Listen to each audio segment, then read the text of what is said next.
Good morning, guys. We are getting ready for our D23 Expo, our last day. We are getting a late start today. Didn't really want to do too much this morning. They did have the big panel. We kind of just watched that live stream. But we do have the panel with the character voices, so we're gonna head out for that. So we will see you over at the expo.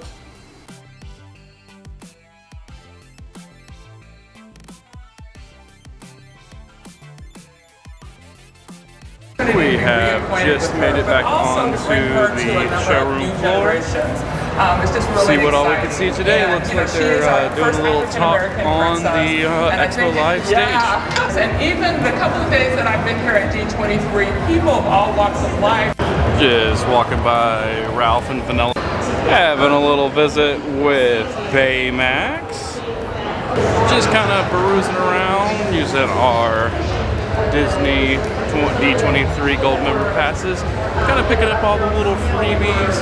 Just got some pen and some playing cards. See what else we can find. Got a bunch of Thomas Kincaids, different pens. Really fun movie poster of May May and Turning Red. And in that little booth, we got a couple of pens, a really cute Mickey, and a Hercules pen, and a couple of postcards. Just stopped by Pop Minded, checking out what they have here.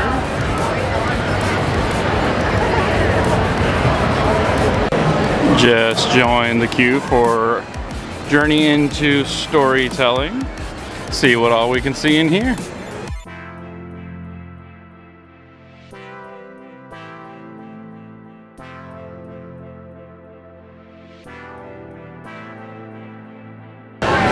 Looks like they have all kinds of different things from Grey's Anatomy to Disney TV in general in here. Pretty awesome things in here.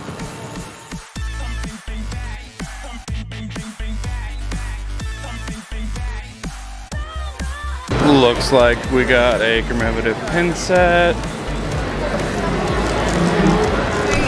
There you go. Thank you. You're welcome. After collecting a bunch of those little freebies and posters and pens and postcards, decided to step back out front where the food trucks are and where that painting was to see if that painting is finished. It looked super awesome. Looks like they might still be working on it, but I'll show you that here in just a second. Looks like they're just putting on the finishing touches. This looks super awesome.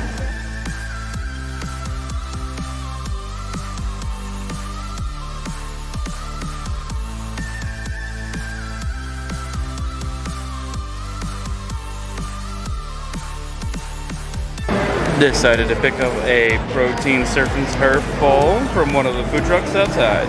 After our little lunch break, we decided to come back into the marketplace to see if there's anything else that we can't live without.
After doing our last minute shopping around and making sure we got everything we wanted, we're gonna head to our last panel, which is conversations with character voices.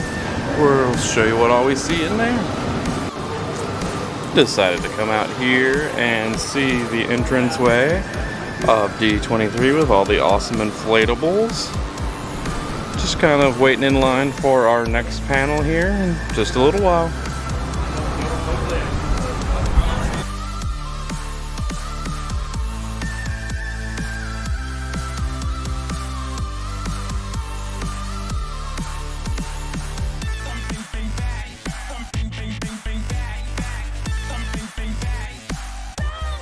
We just joined a queue for our panel. Looks like we're one of the first few rows that are here, so we can't wait to get in. It looks like we are getting ready to go in here in just a few minutes. They just made everybody stand up, so we will see you guys inside.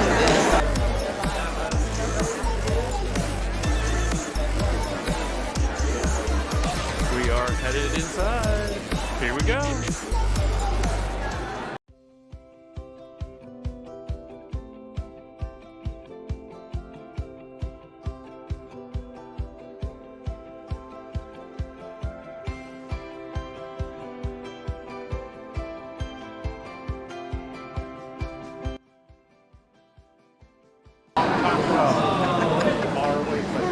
Oh boy, you're probably wondering why I asked you all that.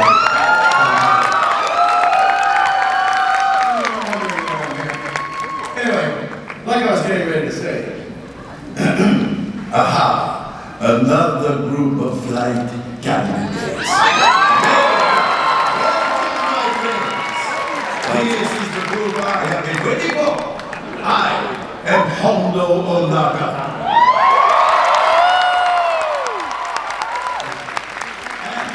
I offer you the opportunity of a lifetime to transport yourself somewhere never before seen. I know you will enjoy the show, and I will enjoy the profits. I mean, what's I saying? Anyway, the rewards will be astonishing for me. I mean, you bet that you will need a pilot now to take you to the new realm. And here he is. They say he's in charge of what they call the Disney character voices.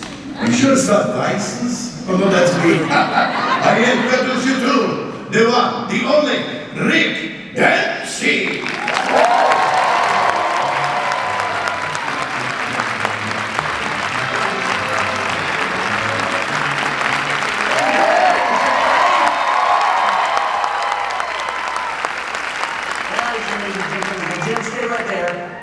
Everybody, thank you for being here, everyone. You guys made it to the end of D23. Amazing. You guys have a good time? I said, so, hey, welcome. We are very appreciative of the fact that you guys stuck it out to this last presentation of the expo. I sincerely hope you enjoyed what we had planned. Yes. How's that?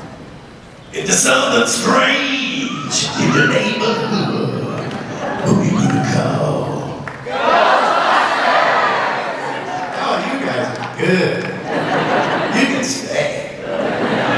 Well, I had no idea when you were in the haunted mailbox that you were going to be part of basically everything we do. You've created so many amazing voices. Do you have a favorite?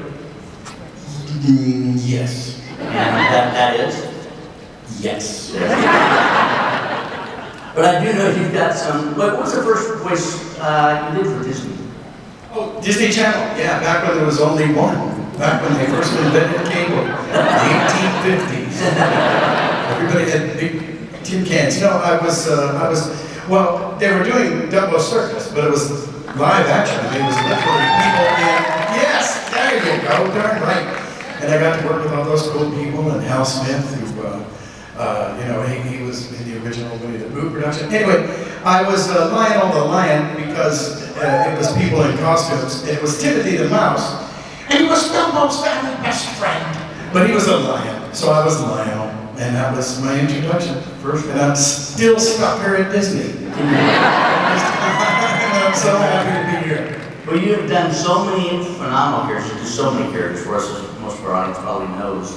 But you've done a lot of new characters, as well as some sound-alike characters. But I thought what we do, and I think you guys are going to enjoy this, is we're going to do a speed round of voices. All right? Can I have some water? Actually, Never mind. there it is. I was trying to get out of it. No, you can do this. Here we go. Let's start with one of my favorites, the speed round. This is one of your more recent voices, an original. We're going to start with the original characters, but it really is truly one of my favorites. Ray from Princess and the Frog. Well, you know, all I can tell you is that the women love a man with a big back pouch. You know that, right? And Zummy Gummy. Oh, I can't remember any words. Darkwing Duck. I am the terror that blacks in the night. I am the scares that backs that turn nightmares. Say it with me. I am Darkwing Duck. Thank you, thank you. All right, we just saw the Lion King's the real Ed from the Lion King, the original Lion King. He was a really intelligent guy. All right, another original, Bonkers T. Bobcat. Oh, Bonkers Steve Bobcat. He was the first new detective. Although you can never get him out of his shell. He didn't have very much to say. Okay. Don Carnage. Love Carnage. You know, if I was not already me, I would envy you because you get to meet me. He's a very humble guy. From Rescue Rangers, Fat Cat. It's Fat Cat. It's my bargain basement zero hostel. Okay, now any Walt Disney World fans? If you For years, there were reflections of Earth, and every time you watch reflections of Earth at Epcot, you heard this guy. What do you sound like? As we gather around the campfire, we all sit in copper squat together. I don't remember the script. Okay, Aladdin Russell. Oh, you must be friends with the street rat. How lovely for you. We'll get one more from Hercules Nessus, the kind of the centaur. Yeah, well, that was my bad Jack Nicholson. Thanks for bringing it up. Give me the blues. Unbelievable. Jim Cummings, come on.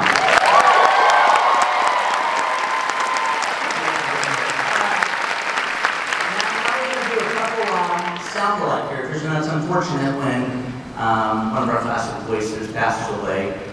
Certainly, we will, as a company, we have to continue the legacy of those characters. Jim has been amazing at duplicating some of our most difficult voices. So let's go through a couple of them here. A guy named J. Pat O'Malley from Walt's Days did the voice of Colonel Hottie. So what do you sound like? Put one foot in front of the other, my dear boy. 1, 2, 3,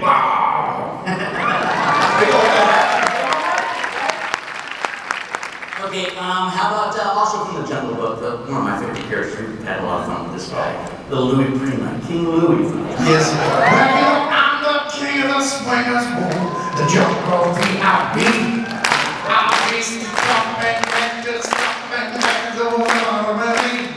Yeah. I better not sing this whole song. We might get ticked off and we don't want it.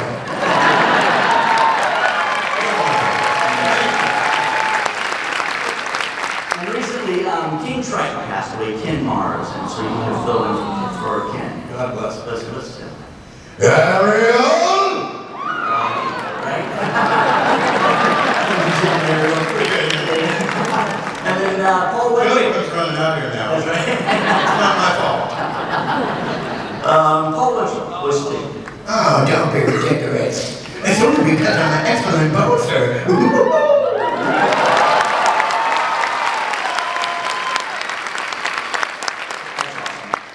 Okay, and then we gotta get the most famous one that you do. We do this actually 3 characters, Sterling Holloway, the voice of Winnie the Pooh. Come on. I would very much much like to help you out, Rick, but I'm sorry. You see, I don't have any honey.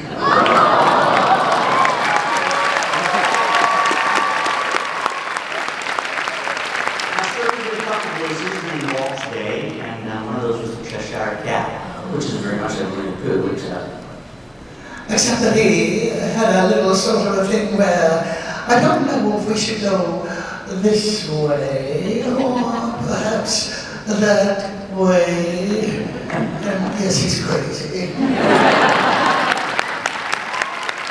anyone who opens story Hollywood, of course, was a cop from the Jungle Book.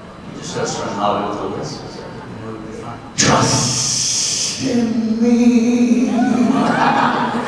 Just in me. You're all under my power.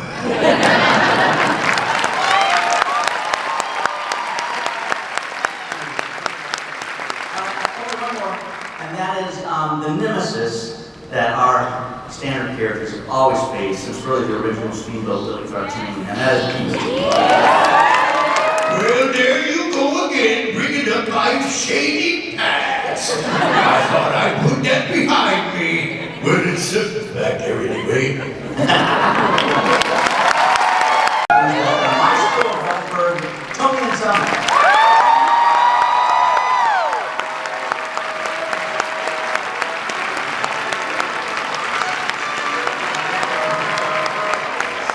Snuck out a tie on us, eh? Yeah, I know. Putting us to shame. What were you going to say?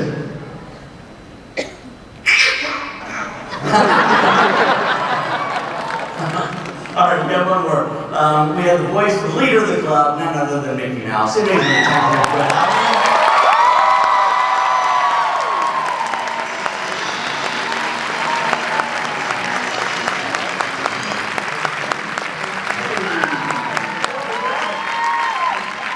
Well, thanks, guys. Thanks for being here. Our pleasure. Yeah, it was fun. How's everyone doing tonight?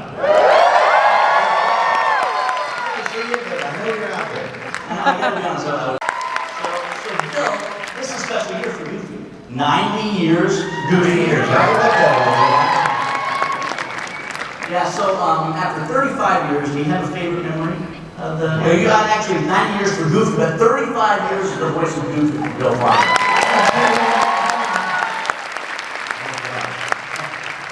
Favorite memory? Oh my gosh, out of 35 years, probably the reaction we get from fans, and especially from probably a Goofy movie. Because that one, I think, more than anything I've ever done, the fans relate to, and the people always come up and say, you know, I couldn't talk to my dad, and that became our movie, and we became closer because of it, and that kind of stuff.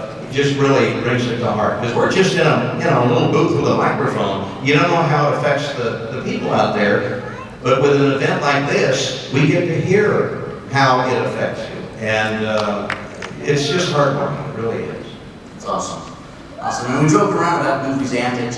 Can you share any fun in-studio stories?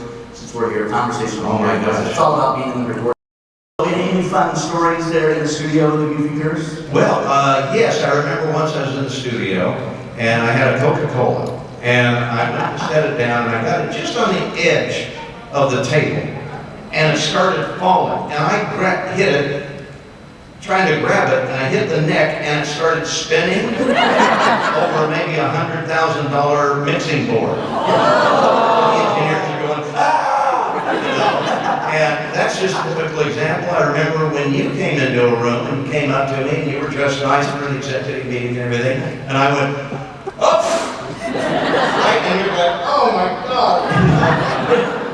That and... I was wet. You didn't know. We were doing Goon Troop, and we were in this place called Fidelity Studios, and it was in sort of a box shape, sort of a cube-shaped room, and all of our mics were up on booms, and they're right over there, and they do this number.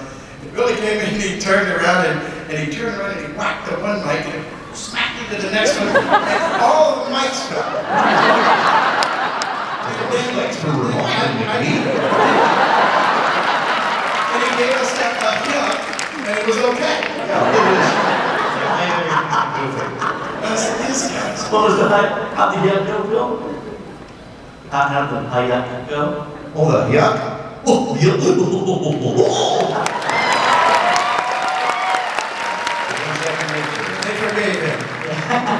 I'm waiting for a policeman to pull me over and say, "Doors are goofy." And then one thing that you didn't do in your original audition back in 86? 86, yes. Was we didn't know that you could do the goofy yell, you know, whenever Goofy falls off the mountain.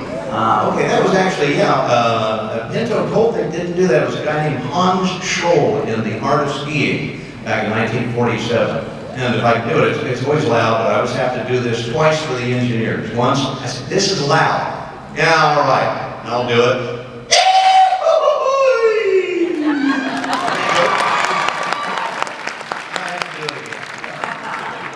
Awesome. Well, hey, Tony, out of all the talent that we have here today, and we got some more people coming, by the way, Tony, you've been doing the voice the longest, 37 years, right? And you actually learned to do the voice from Clarence. So how did that relationship start? How was that partnership?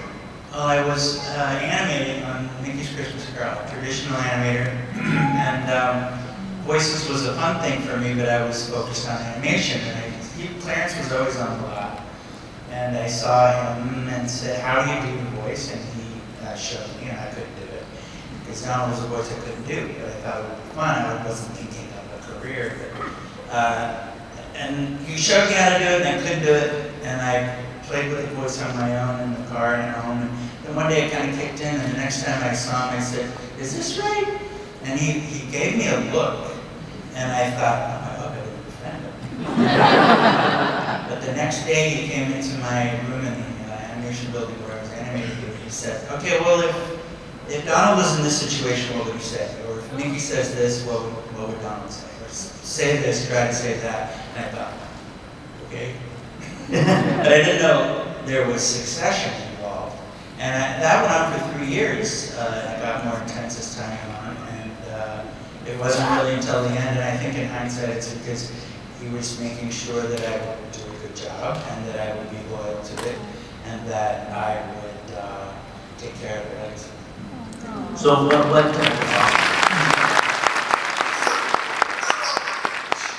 was the best advice? What was the best advice that Clarence gave you? The interesting thing is it was the same advice that all the 9 Old Men gave me for animation as far as character integrity.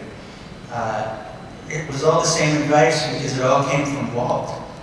And the first part of it is everything you get, do the very best job you can because it's going to be around long after you're dead with your name on it.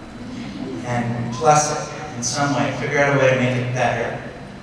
The second part of character integrity, this came from Frank and Ollie really, they would say, think of somebody that you care about really a lot in your life, like a cousin or a teacher or your grandfather. Now suppose you saw your grandfather and he came in and he said, "Hey dude, stop me!" You'd go, "Who are you and what have you done with my grandfather?" Right? And if you had a different voice, "Hey dude, what's up on me?"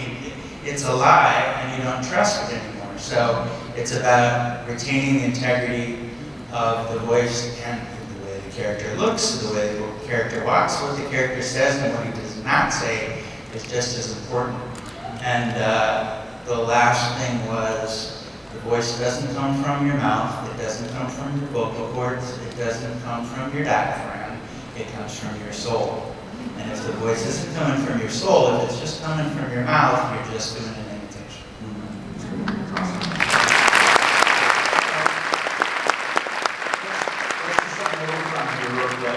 And you guys are joining the lesson. I'm going to look out here. The lights are pretty difficult to see everybody. But is there anybody who has a birthday today? Okay, so start here. Then pink sweater. There, you're easy to see. What's your name? Sharon. Sharon. Okay. Get your phone ready. You got your phone on? Okay, so Tony and these guys have been so gracious. I've got 5 kids, and they're all adults now. But growing up, I had, like I said, I got the best job in the world. They would have the characters call them on their birthdays all the time, and they would call us elves from Santa's workshop sometime. Who knows? But this is going to be a very special thing. Sharon, is that right? Yes. Did I get it right? Okay, so you got your cell phone ready? Put it on video mode. Okay, here we go. You're gonna get a special greeting, special birthday message from Donald Beck and the rest of the gang. So, so Tony, you can start this side. You guys come in on the left. Sharon, right? Sharon, right? Okay, here we go. Hey, you come up close. Hey, this is Thank you, it's my 25th. 25th birthday. All right, let's go up here. Here we go. Ready? And it's your special character greeting.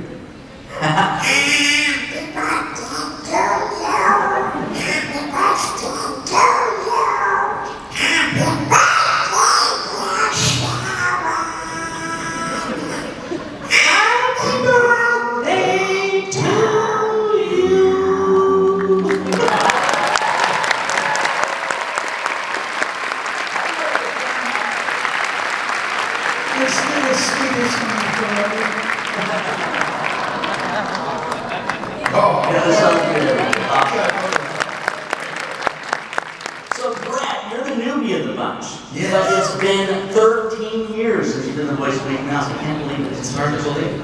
Awesome. Brett, I'm just doing a fantastic job.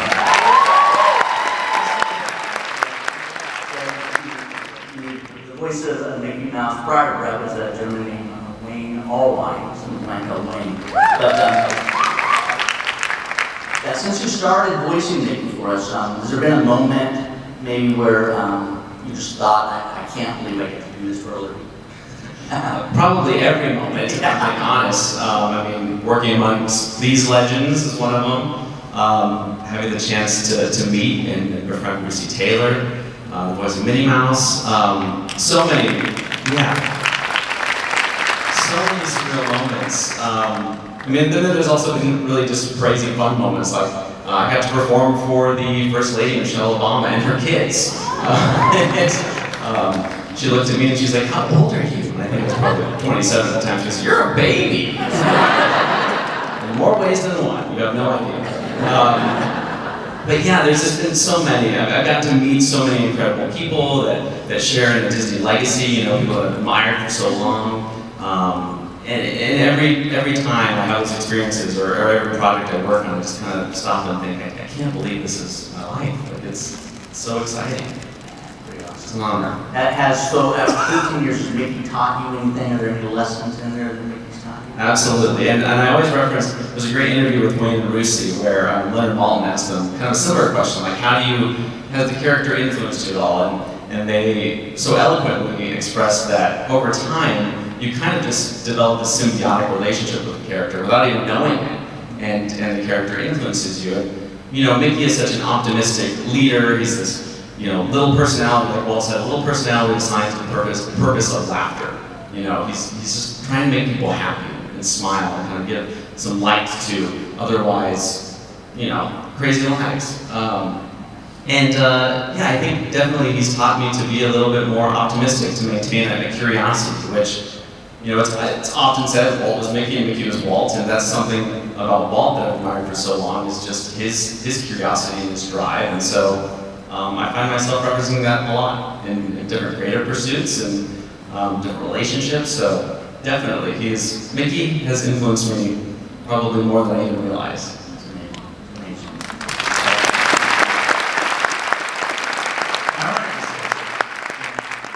You know, for going on 35 years, Rick has been the captain of this ship and he's held it together. I think it would be fair to say that none of us would be here if it weren't for Rick. Absolutely. And Rick has a gift of not only being a great administrator and a leader, but creative, and that's rare. Some people are one or the other. The only other person I can think of that I've known that had both was John Hahn, who was just made a legend. So you're next.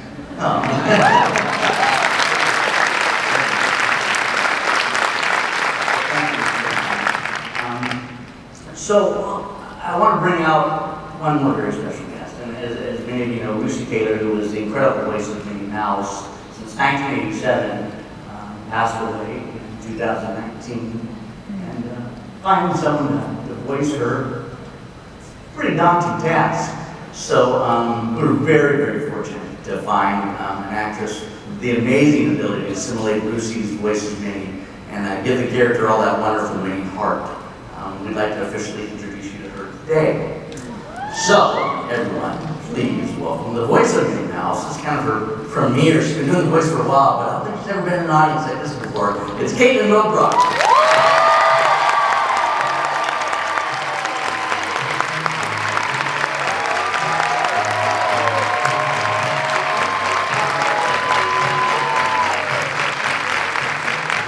Welcome, Caitlin. Hi. Hi. You having fun? I am. So big on this side.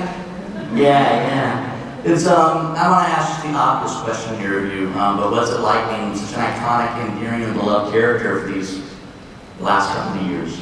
It is the greatest joy of my life, and I mean that ever so sincerely. I've loved Disney and the music and the colors and the princesses and Minnie for so long that to know that I'm being privileged to carry on this legacy it still surprises me to this day. Like I can't believe, oh dear God.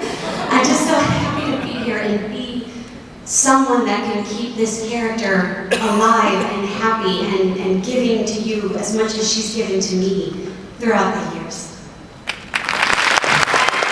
Yeah, especially with Jim Woods. I mean, he never stopped to talk. That whole beg, little nutmeg, little, like that was just, I'm looking in the booth, I can't get where did it,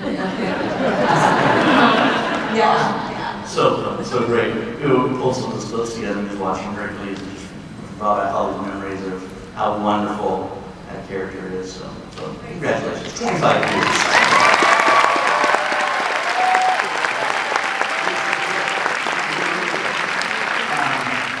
Well then, as we go down the line, we got Meet Young Rose here. Come on!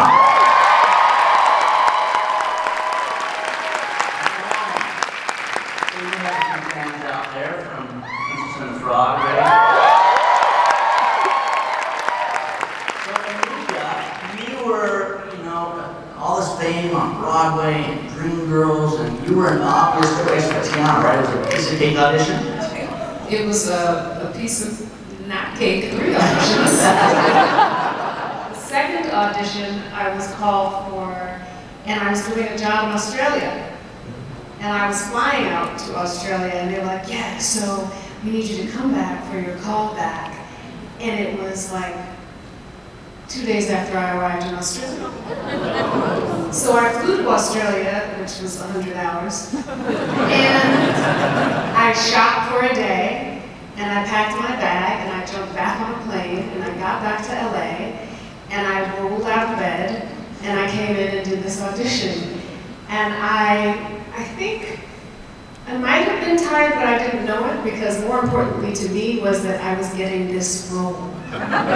So it didn't matter where I was, it didn't matter how tired I was coming to get this role.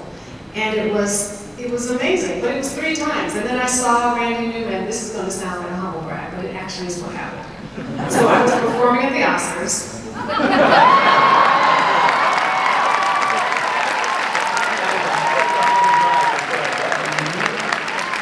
Casual performance at the Oscars for Dreamgirls. And Randy Newman was there. And I was like, hi. Because I had already had 2 auditions, and I wanted to say something, but I didn't know what to say, and I didn't want to mess it up, and I didn't want to be too eager, but I didn't want to act too cool either, and I didn't know what to do with myself. So I casually said hello, and I was like, oh my goodness, so nice to see you here. Did I get that wrong yet, please? Didn't say that part, kept that to myself. But it took months. It took months, and then, you would hear who was auditioning while you were waiting, which is always fun. You like that. But ultimately, you're auditioning against yourself. You're not auditioning against that other person. You're not auditioning against that other name, because you don't know what they're doing in that booth, and they don't know what you're doing. So you're auditioning against yourself. And I loved that character so very much, and I knew from the moment I read it, I said, oh no, this is me. This is actually me. I grew up in a small town. I had a dream. I needed to get out of that space. I didn't have people saying, oh, here's a path for you, let's help. No, it was me. And so that was the determination in that space, and I loved her from the first page, and I'm just so happy that it worked out. Well,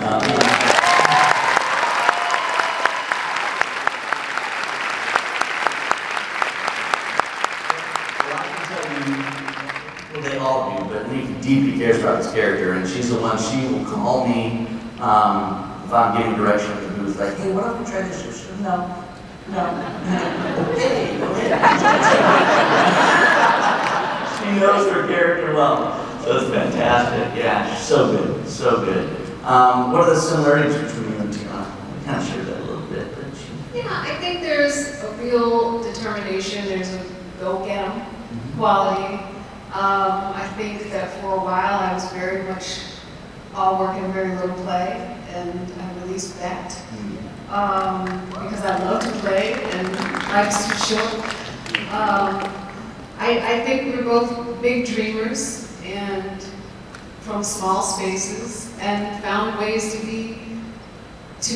inhabit the dreams that we had in our spirit. And I was really grateful to be able to bring that to her and to show that to young girls and boys and grown girls and boys who need to remember that dreams are still active, even when you're a grown-up. So it's a really, there are a lot of similarities. that's awesome. All right. We're going to play the energy game with Suzanne and play it with you as well, Anita. Okay, so we're gonna throw this out to Susan. Put that I out think there. this is so cute that you think I can. Come on, you can do this. And you guess the lyric, okay. Can you guess it? Okay, the first one. You can say this in front of children. What's that? If, what? If is the first word. If the plus, that's air. if the air,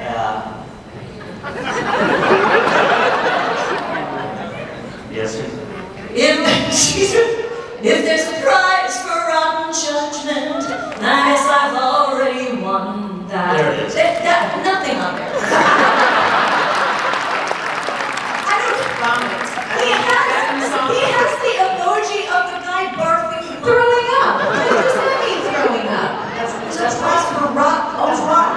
Okay. For rotten judgment. All right. I worked hard on that.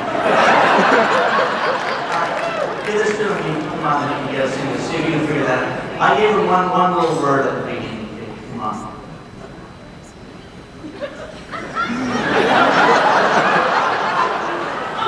You got it. There she is. I didn't give her a clue. That's hilarious. The sloth is taking me. This old town can slow you down.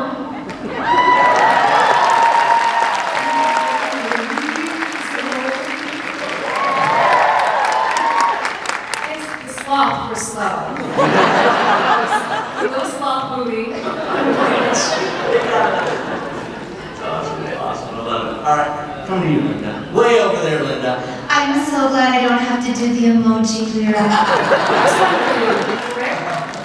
Oh, Linda, all these years, you still have the sweetest, most sultry voice out there. I've heard you on commercials, and I go, oh, there's Linda again. You know, so awesome. We love your voice. Can you believe it's been 30 years for Oh Aladdin? my gosh.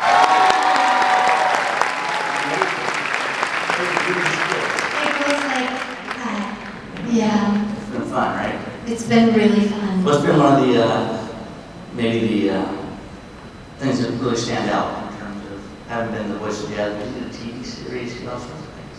I know, we've done everything. Toys, games, interactive media, park attractions. By the way, I got stuck in a park attraction on Friday. I got rescued. They were like, Well, tell me nothing's gonna happen to you. We're gonna make sure it's okay. It was Guardians of the Galaxy.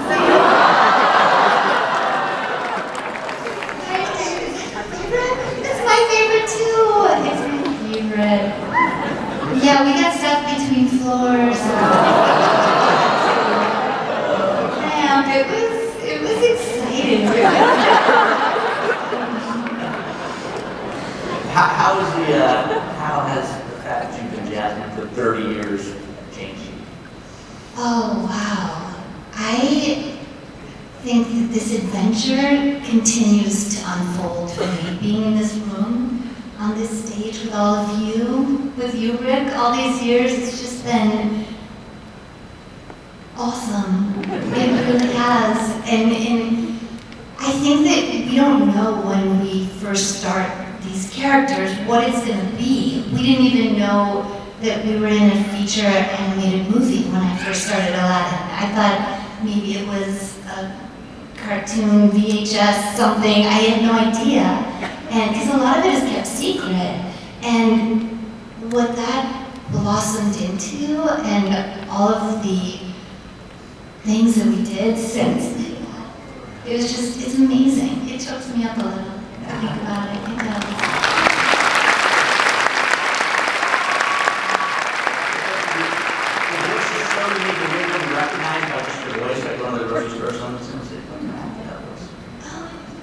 So that happens to me a lot. People recognize my voice and it always catches me off guard because I'm used to hearing my own voice.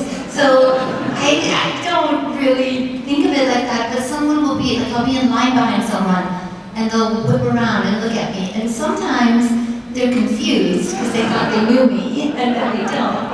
And other times they're like, "You're Jasmine." People really, when they know, they know. Yeah. So funny. Well, Jasmine, Linda, Disney legend, pretty cool, right? I got a little bit of a beef here because, you know, Jodie's a Disney legend, the Little Mermaid. Okay, so her character Ariel is the Little Mermaid. Anika, the princess, and the frog, she is the princess, Princess Tiana. There's no mention of Jasmine in the title of the movie. Yeah, that's because it's actually called Aladdin.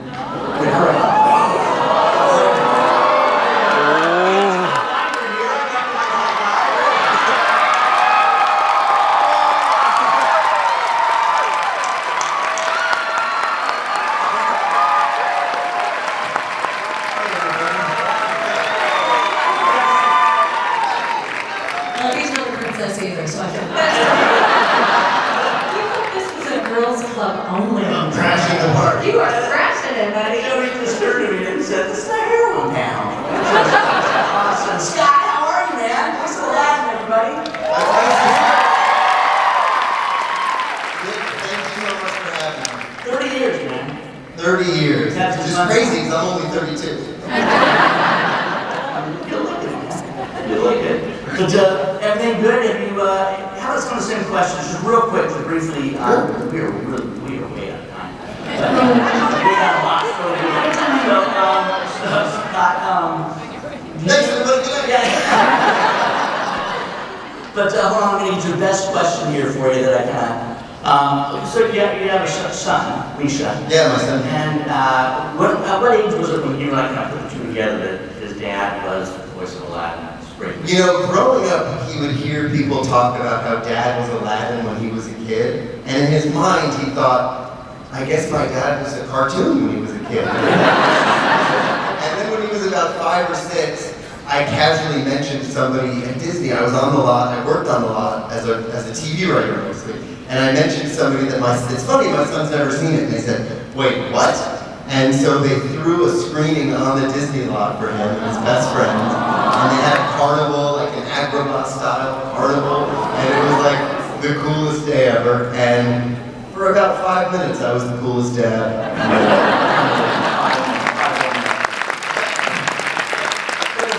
The funny thing is, like you said, you were almost 2 when you did the voice. And So young. Originally. So, and he's kind of got this, like, he's post-pubescent, what we would say, the cracks in the voice, and those cracks, but you always say, hey, these cracks are golden. Those cracks are golden. They'd stay in the sessions. They'd be like, can you give us a voice crack? And I'd be like, no problem. And you really kind of wait for you to become a man. You won't come in and be like, you want me to show you how I do it? Yeah. I don't know if I could get there today. I was at a late night at Sammy Greenberg's bar mitzvah last night. But I'll do my best. So, carpet! Yeah. Jasmine, I do love you. I don't know. I don't know. It's not happening. need some Yeah, help. we need water backstage. We need some water out here for Scott. Thank you so much. Hey, hold on. No, no. Oh, we get some. You got it. I got some water. We got some nice water. I'll take one. Yeah, thank you. This is very special.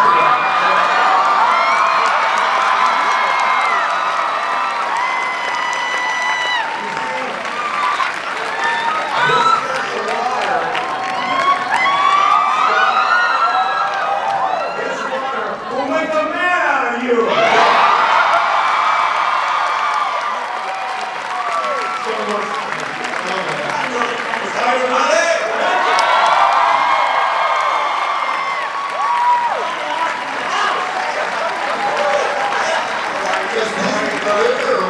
Nice to see you, buddy. Come on. It's so nice that you drop by to get Scott some water. I didn't even know. That'll be $10. Rick, you've made one of my childhood dreams come true. We'll get you a water too? We'll share, we'll share. Oh, pretty cool. Donnie Osmond in the house.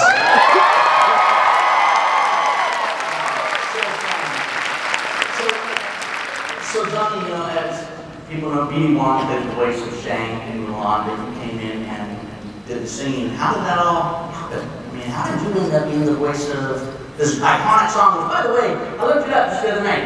Nick Man of You is one of the top 5 asked for songs of all Disney songs.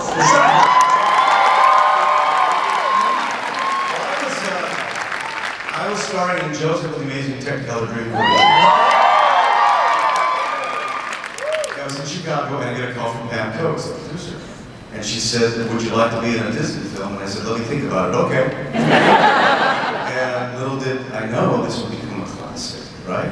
Yeah. So I said, well, I get 2 days off, Sunday and Monday. She said, can you fly to Los Angeles and record it? So I flew in on Sunday, recorded it Monday, and as you all know, it takes a long time for it to release. And years later, I went to the premiere. It was at the Hollywood Bowl. I had my children there, my wife sitting next to me, and I remember when Captain Shane came on this 12-story screen, and he started singing. My voice was coming out of this Captain Shane.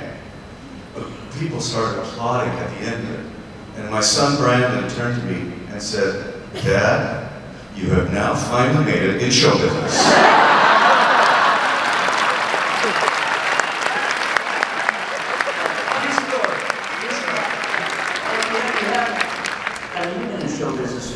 Since you were like in diapers? Seriously? I joined the band when I was 5, so professionally at 5, but I was singing about 3. So you were out of diapers? Just make sure. What's that? You were out of diapers? No, I still have diapers. But actually, Walt himself was responsible for my brothers being in show business. So indirectly, I'm in show business because of Walt. Yeah, because my brothers took a trip to Disneyland. They were dressed alike, and they were a little quartet group. And they're just like this big, right?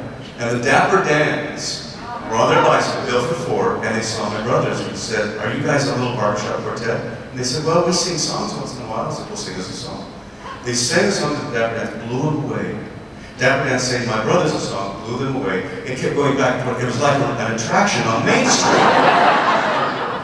Walt found out about it, and they sang for Walt, and he put him on a couple of television shows, and that's where Andy Williams' father saw it, and it took off from there, and I joined when I was 5.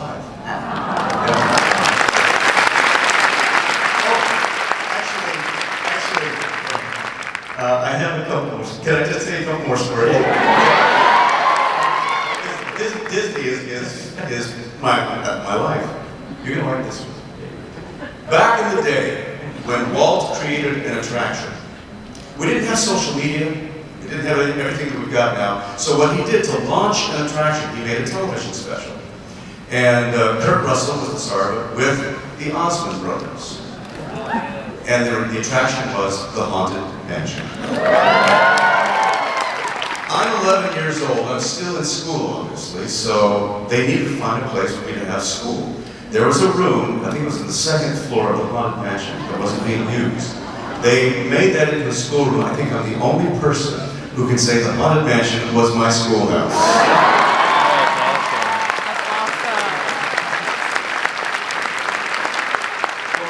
This has been awesome. I wish we had about another hour, but I know we're going to get out of this place. So we're going to do something really special. We are going to have Scott and Linda stick around just to celebrate the 30th anniversary real quick. We're going to have them ADR a scene from the film Aladdin. So if I could get the two of you to step over to the microphone. It would be a pleasure. Come on.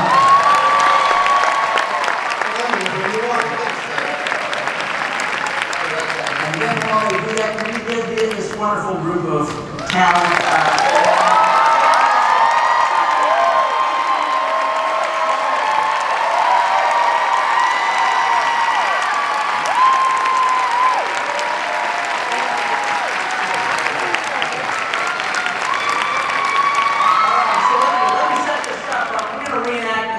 It's called an ADR session in the business, and that's when actors have to match a scene that already has been animated. And we've chosen the rooftop scene for Scott and Linda, and so let's keep our fingers crossed. They never do this together. We always do this in the studio alone. But it's when we have to replace maybe a line in the movie and we have to try to match the lips. So it's normally it's challenging just for one. We're gonna raise the bar, and we're gonna try this with both of them. So all I'm gonna do is just wish you guys luck. Okay? So we're gonna try to stay in sync, and if it doesn't stay in sync, that's okay, we'll forgive them, right? All right, so here we go. Let's play the film. This is the scene, the rooftop scene from Aladdin with Scott Meyer, Linda Market. Here we go. Whoa, well, watch your head, Liz. Careful. Is this where you live? Yep, just me and a group. Come and go as we please. That sounds fabulous. It's not much, but it's got a great view. Wow, the palace looks pretty amazing, huh? Oh, it's wonderful. I wonder what it'd be like to live there, servants and valets. I'm sure people will tell you where to go and how to dress. It's better than here. You're always screaming for food and ducking the guards. You're not free to make your own choices. Sometimes you feel so Just trapped.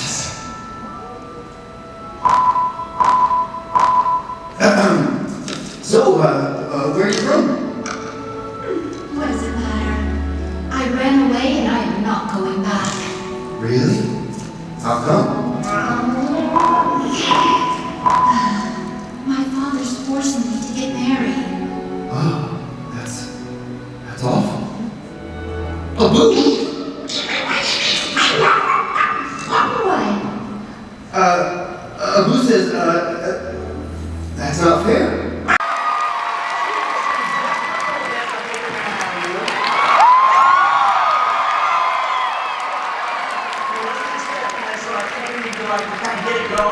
So come on, Donnie. Donnie, Donnie, Donnie, Donnie, Donnie, Donnie, Donnie, Donnie. Oh, yeah. Oh, good. We can do this, right?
Alrighty guys, after a simply super amazing, incredible, all the other fancy words performance of Be a Man and just being that close to Disney Legends, we are making our way out of D23. We do have 3 more days here in the parks, so we're gonna go to the parks tomorrow. Starting tomorrow, we start with DCA, then we're gonna go to Oogie Boogie Bash, then we're gonna go to Disneyland. So we're finishing it up with Disneyland. So We do have Park Hopper. we also have Park Hopper. So really we have both parks. And now that we know how close they are, like, hello. So we will close out the vlog here, and you guys have a great night.